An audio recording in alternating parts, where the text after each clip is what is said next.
Would you like my Yeah, story about snakes? I happen to be wearing snakes, but I have a story about snakes and feelings. absolutely. Okay, so it's a short story. Dude walks into an office and there's a snake in his office. He experiences fear. This is a feeling. The fear gives him that fight or fight or freeze or fawn, and he flees. He runs away from the snake, and he does not know if that snake is a threat to his life. And that is an actual threat. Like a snake could be poisonous, could be deadly, right? So that Right. fear is both valid, fear is fitting the facts, fear is functional in that way. He runs away and possibly lives another day.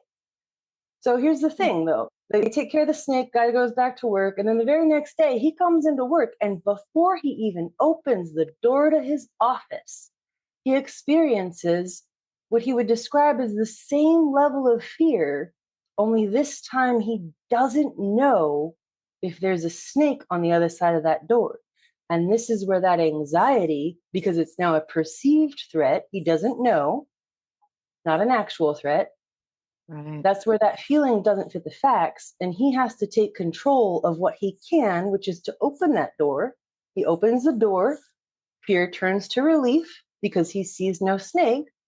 And the Mm. only way he could know that is to open the door, taking into control what he can, which is the me, myself, and I of it.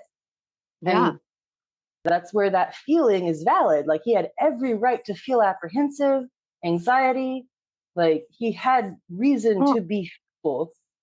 our anxiety is like a smoke alarm, just because the the fire may or may not be present, the smoke is still present. It's going to go off if there's toast, it's going to go off if there's fire, but the smoke, the trigger for why we have the anxiety is still there and it's still valid, you know. Um I think that what is the difficulty is to validate emotions without letting them make the decisions for us, like on an individual perspective. I think acknowledging that they exist is a big first step in that.